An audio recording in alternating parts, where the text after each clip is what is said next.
Speaking of some of the energy and the really mass protest movement that we've seen across the United States, you had protesters with Jewish Voices for Peace and a number of other activist groups who led a protest outside of the DNC headquarters here in D.C.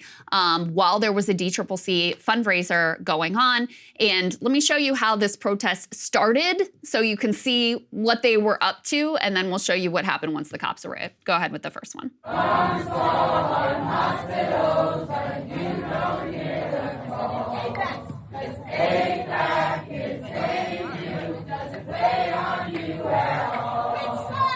Which side are you on? Which side are you on? DNC. Which side are you on? Which side are you on? So you can see they're in front of the entrances to the DNC. They're singing. There's candlelight vigil. That's what's going on. And then the police show up, and this is the scene. Take a look.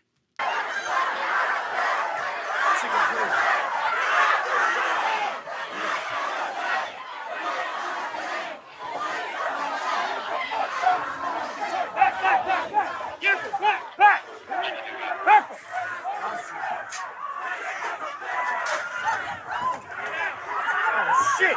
Someone just got thrown. People getting thrown down the stairs. So you can see police getting heated, come in pretty hot, yeah, throwing people down the stairs. You can see someone kind of getting run over there with a bike. They pepper sprayed protesters later. And it's important to keep in mind, this is all on video. This is what, the videos reveal because there are competing claims being made at this point. In particular, from Democratic Congressman and AIPAC funding recipient, Brad Sherman put this up on the screen. He claimed that protesters were trying to break into the event. He says was just evacuated from the DNC after pro-terrorist, anti-Israel protesters grew violent, pepper spraying police officers and attempting to break into the building. Thankful to the police officers who stopped them and for helping me and my colleagues get out safely. He goes on to say, Saagar, that these protesters must want Republicans to win. That's the real reason that they're there.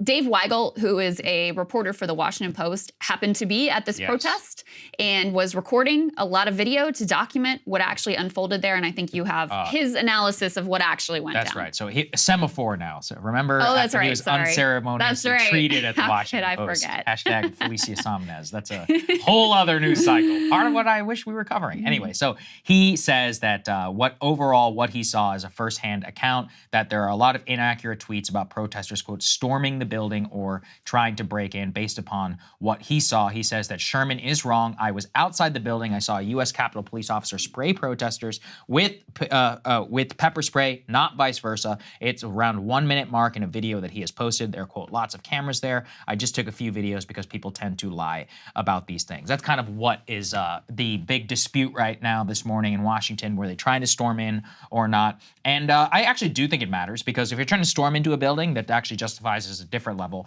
of force as opposed to blocking an entrance. And so what he claims is that the protest was illegal civil disobedience. That's true. It wasn't a legal demonstration. The protesters had legal observers on the site.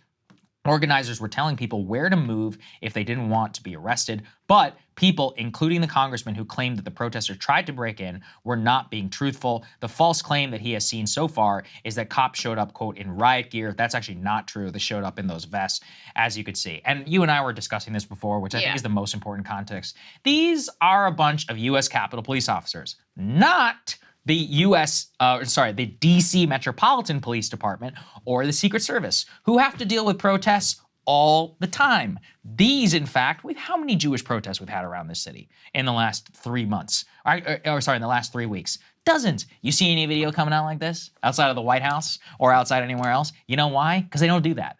So what I think happened is that you had a lot of Capitol Police officers who are getting real finger happy with the pepper spray and others post January 6th, and they don't want to have any accusation that they didn't do anything. They also have very little experience in how to actually de-escalate a protest and all of that, and they decided to do this. So this is just another. I also find it ironic that is a lot of people who probably wanted more Capitol Police funding and all of that. It's like, well, Here's what you bought. Here's what It's a bunch of incompetent cops, as we all found out on January 6th itself. Yeah, I mean, I think you're right. I think they're probably freaked out after January 6th. But yeah, this, you know, the videos speak for themselves. You can see what the protesters were doing. You may disagree with their purpose. You may disagree with them being in front of the DNC headquarters, but they were not violent. There is zero evidence they were pepper spraying cops. So there you go. There you go. Hey guys, if you like that video, go to breakingpoints.com, become a premium subscriber, and help us build the best independent media organization on the planet. That's right. We're subscriber funded. We're building something new. We want to replace these failing mainstream media organizations. So again, to subscribe, it's breakingpoints.com.